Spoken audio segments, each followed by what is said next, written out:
ខ្ញុំកណាសូមនិមស្ការដល់ព្រះថេរានុថេរៈគ្រប់ព្រះអង្គព្រមទាំងសូមជម្រាបសួរដល់បងប្អូនជនរួមឈាមខ្មែរទាំងក្នុងប្រទេសនិងក្រៅប្រទេសជាទីគោរពហើយនិងជាទីរាប់អាននៅក្នុងថ្ងៃនេះខ្ញុំបាទសូមប្រតិកម្មអំពីរដ្ឋាភិបាលរបស់គណៈបកប្រជាជនកម្ពុជាដែលបានកាន់អំណាចជាង30 ប្លាយឆ្នាំមកហើយនោះហើយឥឡូវនេះកំពុងតែកាន់ក្តាប់កំពុងតែគៀបសង្កត់នៅថ្នាក់គេហៅថាដឹកនាំរបស់គណៈបកសង្គ្រោះជាតិក៏ដូចជាអង្គការសង្គមស៊ីវិលហើយនឹងប្រជានរាស្ត្រខ្មែរយើងទូទាំងក្នុងប្រទេសមិនត្រឹមតែប៉ុណ្ណោះសោតរដ្ឋាភិបាលរបស់ខ្មែរសប្តាហ៍ថ្ងៃនេះបានដាក់សម្ពាធមកលើសម្ដេចនរោត្តមសីហនុព្រមទាំងបងប្អូនពូជអម្បូររបស់សម្ដេចរបស់ខ្មែរយើងមិនថាសម្ដេចណាទេក៏ប៉ុន្តែរដ្ឋាភិបាលតែងតែធ្វើគំនាបតែងតែដាក់គំនាបមកលើពូជស្ដេចទាំងអស់មិនថាពូជស្ដេចស៊ីសវត្តពូជស្ដេចនរោត្តមឬមួយក៏ពូជស្ដេចណាទេដែលពូជស្ដេចដែលកំពុងតែមានជីវិតរស់នៅសពថ្ងៃនេះដែលមានតកូនតចៅតពូជតអម្បូរនេះគឺរដ្ឋាភិបាលបានដាក់គំនាបយ៉ាងគេហៅថាកាច់សាហាវយ៉ាងខូយ៉ាងព្រៃផ្សាយជាទីបំផុតបងប្អូនជនរួមឈាមខ្មែរដែលកំពុងតែរស់នៅក្នុងប្រទេសយើងដឹងច្បាស់លាស់ណាស់ថារដ្ឋាភិបាលរបស់ខ្មែរដែលបង្កើតមកនេះគឺជាបង្កើតដោយខ្មោចឆ្កែហូជីមិញហើយគឺជារដ្ឋាភិបាលមួយដែលមានជនជាតិយួនសុទ្ធសាធមកកាន់កាប់ហើយកាន់អំណាចគ្រប់គេហៅថាស្ថាប័នគ្រប់ក្រសួងទាំងអស់មិនថាថ្នាក់លើថ្នាក់ក្រោមថ្នាក់មូលដ្ឋានថ្នាក់ណាទេគឺមានយួនគេហៅថានៅគ្រប់សណ្ដាប់គ្រប់ក្រសួងទាំងអស់ថ្មីនេះគណៈបកសង្គ្រោះជាតិបានបញ្ជូនឬមួយក៏បានផ្ញើគេហៅថាសម្បត្តិឬមួយក៏បានផ្ញើស្នាមមេដាយរបស់ប្រជាជនដែលគ្រប់គ្រងគេហៅថាគណៈបកសង្គ្រោះជាតិក៏ដូចជាគ្រប់គ្រងគេហៅថានៅទង្វើអ្វីដែលគណៈបកសង្គ្រោះជាតិមិនបានធ្វើខុសហើយគណៈបកប្រជាជនបានមូលបង្កាច់ហើយប្រជាជនខ្មែរយើងបាទបានផ្ដិតមេដាយដល់ទៅ7 ដណ្ដប់ម៉ឺនម្រាមដែរឬមួយក៏ស្នាមដែរឬមួយក៏មេដែរហើយគណៈបកសង្គ្រោះជាតិបានបញ្ជូនញត្តិទាំងអស់នោះទៅកាន់បកគោណាឬមួយក៏សម្ដេចនរោត្តមសីហមុនីដើម្បីឲ្យសម្ដេចនរោត្តមសីហមុនីធ្វើគេហៅថាការដំណោះដោះស្រាយឬមួយក៏ធ្វើជាការលើកលែងទោសឬមួយក៏លើកលែងអ្វីមួយដែលគណៈបកប្រជាជនកម្ពុជាគេបានចោទមកលើឯកឧត្តមកឹមសុខាថាឯកឧត្តមកឹមសុខាមានទោសគេហៅថាព្រមតនឬមួយក៏មានទោសជាក់ស្ដែងស្អីដែលអំពីស្រីញីអូនបងដែលធីសវណ្ណថាវាបានប្តឹងមកលើឯកឧត្តមកឹមសុខានេះហើយថ្មីនឹងគណៈបកប្រជាជនកម្ពុជាបានចោទប្រកាន់ណាបានចោទប្រកាន់មកលើគណៈបកសង្គ្រោះជាតិថាគណៈបកសង្គ្រោះជាតិ ធ្វើការភូតភរកុហកទៅលើសម្ដេចនរោត្តមសីហមុនីហើយគណៈបកប្រជាជនសូមគេហៅថាពិនិត្យពិនិត្យគេហៅថាកសលវិច័យដើម្បីគេហៅថាអឺទៅពិនិត្យទៅតាមមូលដ្ឋានទៅតាមឈ្មោះទៅតាមស្អីៗរបស់ប្រជាជនអញ្ចឹងហើយរដ្ឋាភិបាលបានចោទមកលើអឺចោទមកលើសម្ដេចអឺស៊ីសវត្តធម្មិកោយ៉ាងធ្ងន់ធ្ងរថាសម្ដេចស៊ីសវត្តធម្មិកោបានគេហៅថាធ្វើកំហុសឬមួយក៏បានចោទប្រកាន់មកលើគណៈបកប្រជាជនអីចឹងហើយរដ្ឋាភិបាលខ្មែរនេះខ្ញុំមិនចង់និយាយឈ្មោះទេតែខ្ញុំនិយាយឈ្មោះគេហៅថាអាក្រក់ស្ដាប់ពេកក៏តែខ្ញុំមិនចង់និយាយពាក្យអាស្រុះទេនៅក្នុងវីដេអូនេះរដ្ឋាភិបាលមេដឹកនាំដែលមានផ្នែកម្ខាងបានចោទមកលើឬមកក៏បានជេរបន្ទោសមកលើសម្ដេចស៊ីសវត្តព្រះធម្មិកោនេះថាសម្ដេចស៊ីសវត្តព្រះធម្មិកោនេះអន់ជាងអ្នកសំណង់បាទអន់ជាងអ្នកសំណង់ទៀតពាក្យមួយម៉ាត់ដែលមេដឹកនាំប្រទេសទាំងមូលណាបានប្រមាថមើលងាយពូជស្ដេចពូជស្ដេចស៊ីសវត្តព្រះធម្មិកោនេះគឺប្រមាថមើលងាយពូជស្ដេចយ៉ាងធ្ងន់ធ្ងរជាទីបំផុតមិនត្រឹមតែប៉ុណ្ណោះសោតពាក្យមួយម៉ាត់ថាអន់ជាងអ្នកសំណង់នេះមានន័យថាមេដឹកនាំដែលមានផ្នែកម្ខាងនេះប្រមាថមើលងាយណាប្រមាថមើលងាយដល់ប្រជារាស្ត្រដែលអ្នកដែលធ្វើសំណង់ណាពីព្រោះបើនិយាយថាអន់ជាងអ្នកធ្វើសំណង់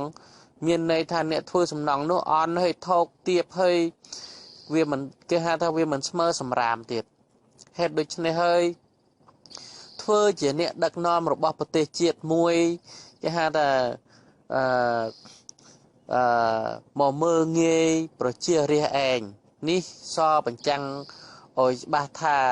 មេដឹកនាំដែលមានផ្នែកម្ខាងនេះសម្លឹងមិនឃើញប្រជាជនខ្មែរយើងដែលមានតម្រេះវិជ្ជាមានគេហៅថា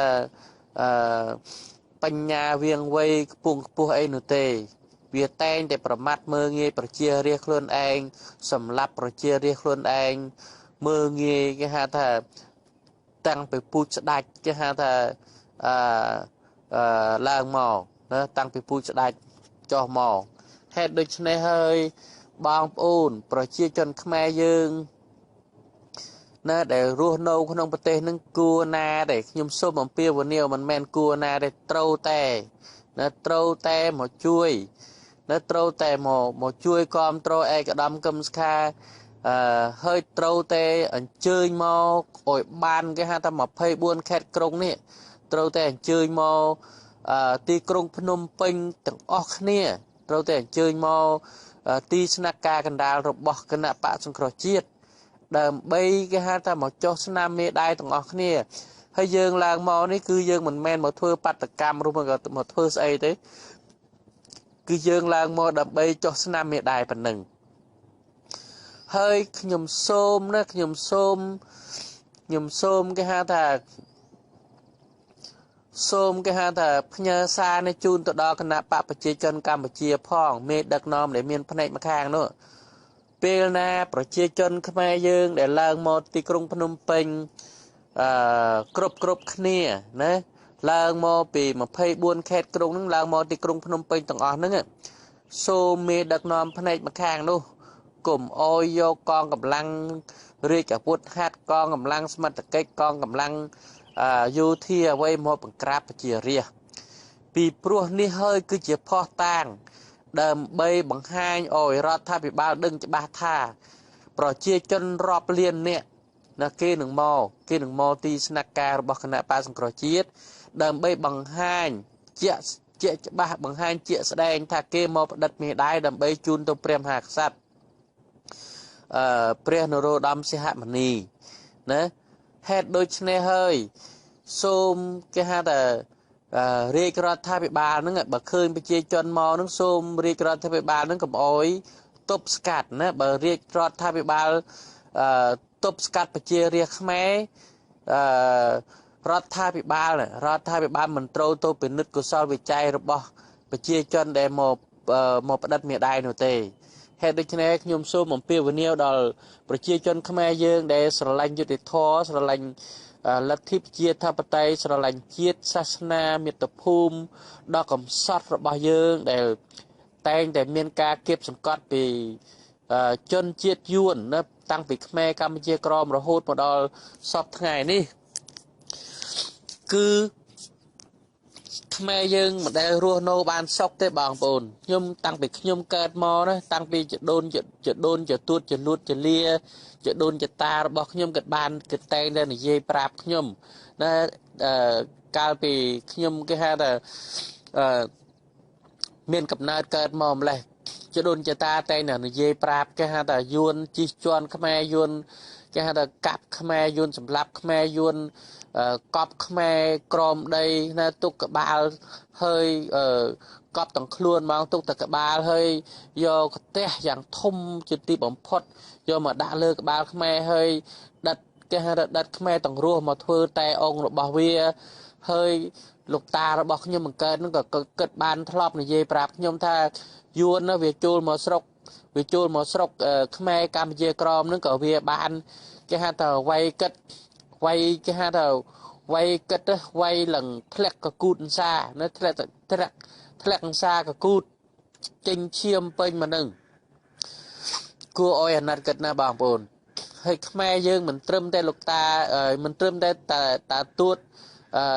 លោកតារបស់ខ្ញុំទេប្រជាជនខ្មែរកម្ពុជាក្រមដែលរស់នៅឯកម្ពុជាក្រមនឹងមានការរួងគ្រោះជាទីគេហៅថា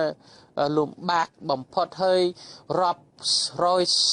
ទសវត្សរ៍មកហើយណារាប់រយទសវត្សរ៍មកហើយខ្មែរកម្ពុជាក្រមមានការលំបាកវេទនាជាទីបំផុតដែលមានការគៀបសង្កត់មានការកាប់សម្លាប់ពីប្រជារាស្ត្រយួនពីជនជាតិយួនដែលជាជនជាតិមួយដ៏កាច់សាហាវជាទីបំផុតនៅលើលោកដែលគ្មានជនជាតិណាកាច់សាហាវដូចជាជនជាតិយួនដូច្នេះទេខ្មែរយើងដែលកាន់ពុទ្ធសាសនាមានការមានចិត្តស្លូតត្រង់មិនហ៊ានធ្វើបាបគេវិញទេគេសម្លាប់ក៏សុកចិត្តឲ្យគេសម្លាប់មិនហ៊ានតដាយមិនហ៊ានតតាំងទេពីព្រោះយើងកាន់ពុទ្ធសាសនាយើងសម្លាប់គេយើងខ្លាចបាបក៏ប៉ុន្តែចំណែកជនជាតិយួនវិញវាសម្លាប់ខ្មែរយើងដោយឥតបណីនៅវាសម្លាប់ប្រជាជនខ្មែរយើងដោយឥតញញើតដៃសម្លាប់ប្រជាជនខ្មែរយើងតពូជតអម្បូររហូតមកដល់សពថ្ងៃនេះខ្មែរកម្ពុជាក្រមដែលរស់នៅឯកម្ពុជាក្រមនឹងមានការទុក្ខលំបាកវេទនាជាទីបំផុតរស់គេហៅថាបានព្រឹកខ្វះល្ងាចបានល្ងាចខ្វះព្រឹកណារស់នៅរបៀបដូចជាគេហៅថារបៀបដូចជាអ្នកគេហៅថាទាស័យរបស់យួនដូចជាអ្នកបំរើអ្នកខ្ញុំបំរើរបស់យួនអញ្ចឹងធ្វើស្រែធ្វើចំការដើម្បីចិញ្ចឹមយួននឹងនៅឯកម្ពុជាក្រមអត់មានសិទ្ធិសេរីភាពដើម្បីបញ្ចេញមតិដើម្បីសិក្សារៀនសូត្រនៅអក្សរសាស្ត្ររបស់ខ្មែរទេខ្មែរកម្ពុជាក្រមដែលចេះអក្សរសាស្ត្រនឹងដោយសារតែលួចរៀនណាអត់មានរៀនពេញច្បាប់អត់មានបានរៀនសូត្រអីតាមច្បាប់ឬមួយក៏មានសាលារៀនអីតាមច្បាប់អីត្រឹមត្រូវតែសិតតែលួចរៀននៅក្នុងវត្តលួចរៀនជារៀងរហូតតកូនតចៅមកក៏ប៉ុន្តែខ្មែរកម្ពុជាក្រមរហូតដល់សពថ្ងៃនេះនៅតែលួចរៀនអក្សរសាស្ត្រខ្លួនឯងនឹងហើយសូម្បីតែរូបខ្ញុំនឹងក៏ខ្ញុំបាទខិតខំប្រឹងលួចរៀនដូចបងប្អូនខ្មែរកម្ពុជាក្រមដទៃទៀតទើបខ្ញុំចេះអក្សរខ្មែររហូតដល់សពថ្ងៃចំណែកខ្មែរកម្ពុជាកណ្ដាលសពថ្ងៃនេះយួនក៏កំពុងតែធ្វើគេហៅថាមនោគមវិជ្ជាយួនកំពុងតែប្រើមនោគមវិជ្ជាដាក់មកលើខ្មែរកម្ពុជាកណ្ដាលដូចជាខ្មែរកម្ពុជាក្រមអញ្ចឹងក៏ប៉ុន្តែអានេះគ្រាន់តែគេហៅថាសន្សំចូលម្ដងតិចវាជ្រាបចូលបន្តិចម្ដងតងយូរទៅខ្មែរកម្ពុជាកណ្ដាលមិនខុសពីខ្មែរកម្ពុជាក្រមទេបើបងប្អូនខ្មែរយើងមិនព្រមគេហៅថារួបរวมកម្លាំងគ្នាដើម្បីគេហៅថាមកជួយគ្រប់គ្រងមេដឹកនាំរបស់យើងដូចជាឯកឧត្តមកឹមសុខាអញ្ចឹងបងប្អូនសពថ្ងៃនេះបងប្អូនគេហៅថាត្រូវតែឡើងមកទី ស្នាក់ការកណ្ដាលទាំងអស់គ្នាទាំង24ខេត្តក្រុងឡើងមកជួយគាំទ្រឯកឧត្តមកឹមសុខាឲ្យគាត់មានគេហៅថាអឺឲ្យគាត់មានគេហៅថាសង្ឃឹមឲ្យគាត់មានគេហៅថាមោទនភាពមកលើប្រជាជនផងឲ្យគាត់មានទឹកចិត្តដើម្បីគាត់ធ្វើការដឹកនាំតទៅទៀតបាទសូមអរគុណសូមជម្រាបលាបាទ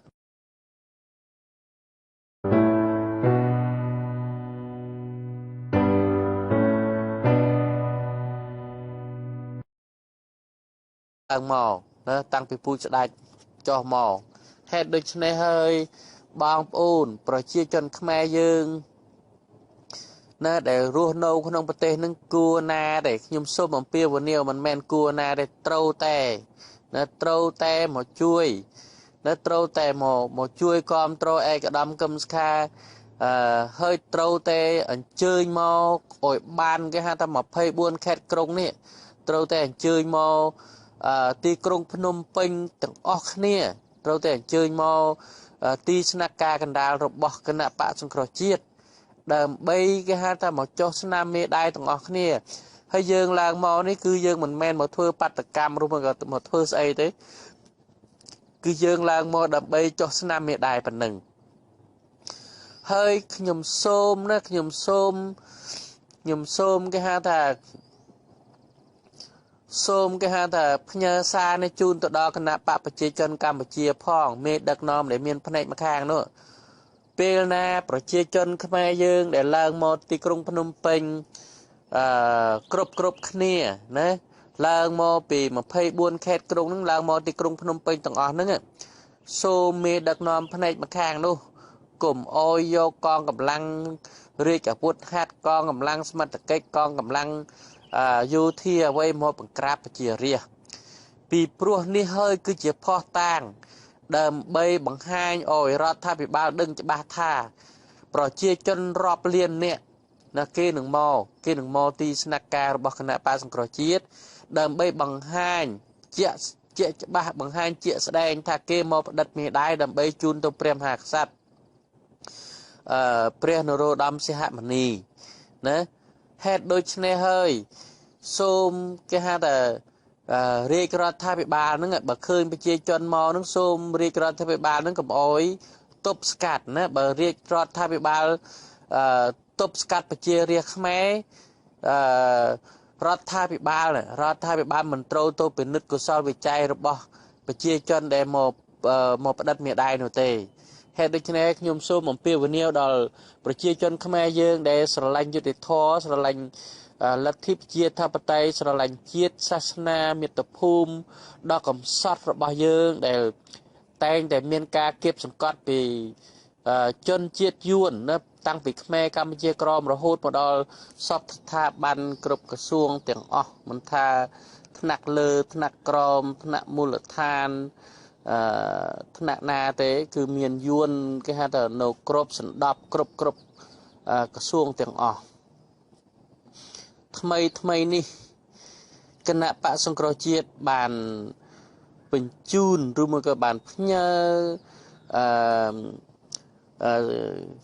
គេហៅថា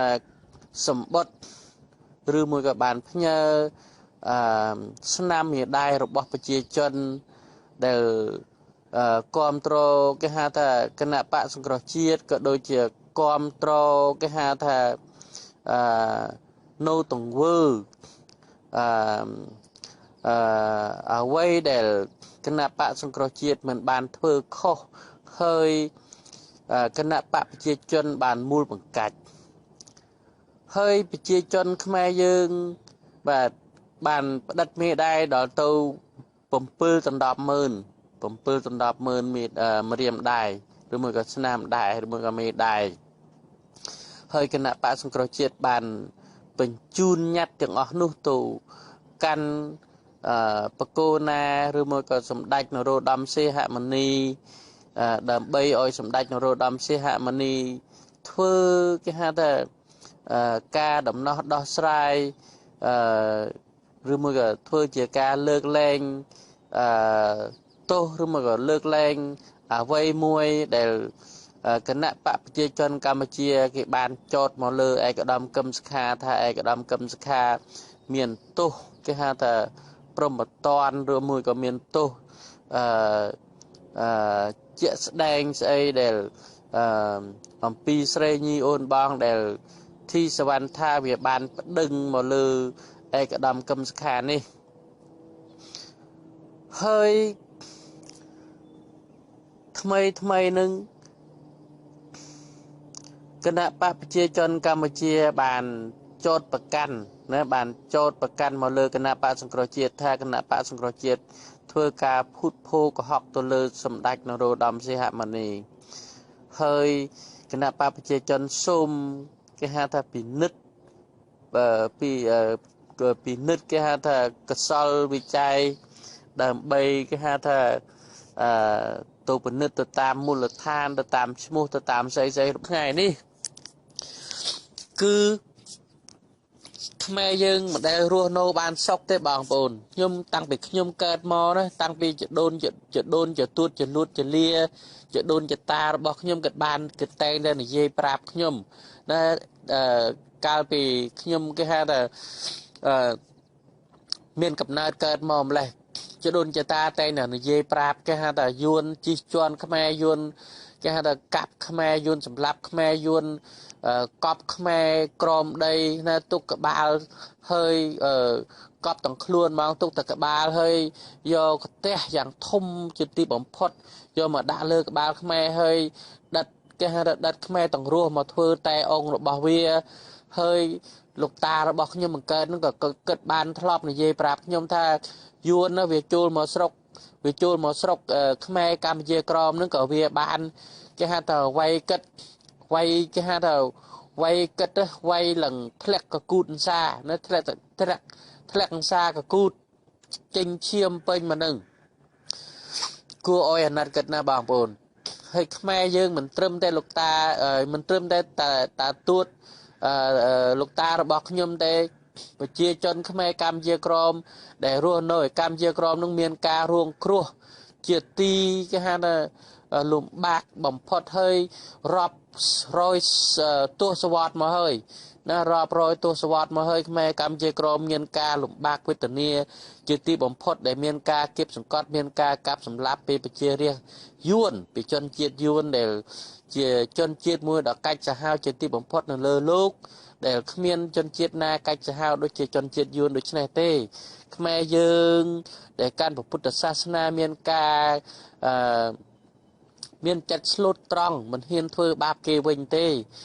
គេសម្លាប់ក៏សុកចិត្តឲ្យគេសម្លាប់មិនហ៊ានតដាយមិនហ៊ានតតាំងទេពីព្រោះយើងកាន់ពុទ្ធសាសនាយើងសម្លាប់គេយើងខ្លាចបាបក៏ប៉ុន្តែចំណែកជនជាតិយួនវិញវាសម្លាប់ខ្មែរយើងដោយឥតបណីនៅវាសម្លាប់ប្រជាជនខ្មែរយើងដោយឥតញញើតដៃសម្លាប់ប្រជាជនខ្មែរយើងតពូជតអម្បូររហូតមកដល់សពថ្ងៃនេះខ្មែរកម្ពុជាក្រមដែលរស់នៅឯកម្ពុជាក្រមនឹងមានការទុក្ខលំបាកវេទនាជាទីបំផុតរស់គេហៅថាបានព្រឹកខ្វះល្ងាចបានល្ងាចខ្វះព្រឹកណារស់នៅរបៀបដូចជាគេហៅថារបៀបដូចជាអ្នកគេហៅថាទាស័យរបស់យួនដូចជាអ្នកបំរើ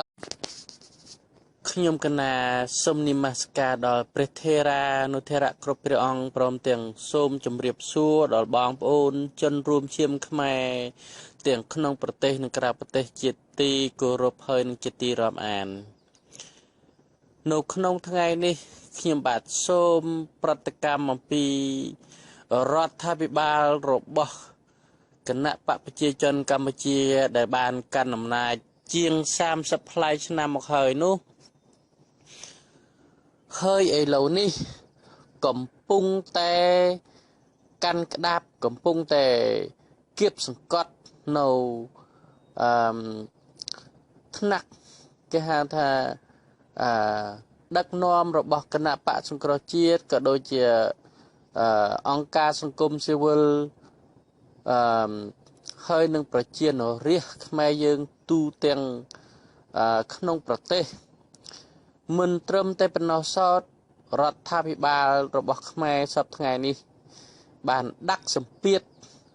មកលើសម្ដេចនរោត្តមសីហនុព្រមទាំងបងប្អូនពូជអម្បូររបស់សម្ដេចរបស់ខ្មែរ dương mình tha sầm đạch nà tê có bàn tayរដ្ឋាភិបាលតែងតែធ្វើគំនាបតែងតែដាក់គំនាបមកលើពូជស្ដេចទាំងអស់មិនថាពូជស្ដេចស៊ីសវ័តពូជស្ដេចនរោត្តមឬមួយក៏ពូជស្ដេចណាទេដែលពូជស្ដេចដែលកំពុងតែមានជីវិតរស់នៅសពថ្ងៃនេះដែលមានតកូនតចៅតពូជតអម្បូរនេះគឺរដ្ឋាភិបាលបានដាក់គំនាបយ៉ាងគេហៅថាកាច់សាហាវយ៉ាងខូខូយ៉ាងព្រៃផ្សាយជាទីបំផុតបងប្អូនជនរួមឈាមខ្មែរដែលកំពុងតែរស់នៅក្នុងប្រទេសយើងដឹងច្បាស់លាស់ណាស់ថារដ្ឋាភិបាលរបស់ខ្មែរដែលបង្កើតមកនេះគឺជាបង្កើតដោយខ្មោចឆ្កែហូជីមិញហើយគឺជារដ្ឋាភិបាលមួយដែលមានជនជាតិយួនសុទ្ធសាធមកកាន់កាប់ហើយកាន់អំណាចគ្រប់គេហៅថារបស់ប្រជាជនអញ្ចឹងហើយរដ្ឋាភិបាលបានចោទមកលើសម្ដេចស៊ីសវ័តធម្មកោយ៉ាងធ្ងន់ថាសម្ដេចស៊ីសវ័តធម្មកោបានគេហៅថាធ្វើកំហុសឬមួយក៏បានចោទប្រកាន់មកលើគណៈបកប្រជាជនអីចឹងហើយរដ្ឋាភិបាលខ្មែរនេះខ្ញុំមិនចង់និយាយឈ្មោះទេតែខ្ញុំនិយាយឈ្មោះគេហៅថាអាក្រក់ស្ដាប់ពេកក៏តែខ្ញុំមិនចង់និយាយពាក្យអាស្រុះទេនៅក្នុងវីដេអូនេះរដ្ឋាភិបាលមេដឹកនាំដែលមានផ្នែកម្ខាងបានចោទមកលើឬមួយក៏បានជេរបន្ទោសមកលើសម្ដេចស៊ីសវ័តព្រះធម្មកោនេះថាសម្ដេចស៊ីសវ័តព្រះធម្មកោនេះអន់ជាងអ្នកសំណង់បាទអន់ជាងអ្នកសំណង់ទៀតពាក្យមួយម៉ាត់ដែលមេដឹកនាំប្រទេសទាំងមូលណាបានប្រមាថមើលងាយពូជស្ដេច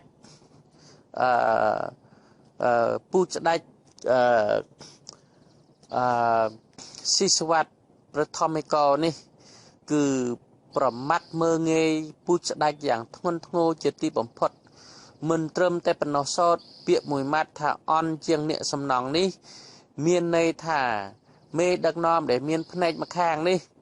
ប្រមាថមើលងាយណាប្រមាថមើលងាយដល់ប្រជារាស្ត្រដែលអ្នកដែលធ្វើសំណង់ណាពីព្រោះបើនិយាយថាអន់ជាងអ្នកធ្វើសំណង់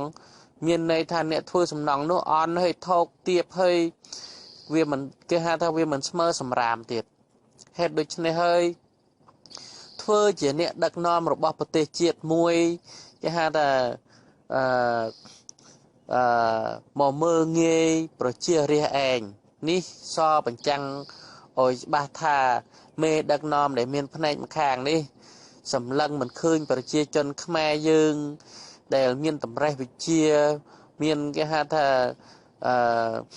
បញ្ញាវាងវៃខ្ពស់អីនោះទេវាតែងតែប្រមាថមើលងាយប្រជារាស្ត្រខ្លួនឯងសម្លាប់ប្រជារាស្ត្រខ្លួនឯងមើលងាយគេហៅថាតាំងពីពូជស្ដេចគេហៅថា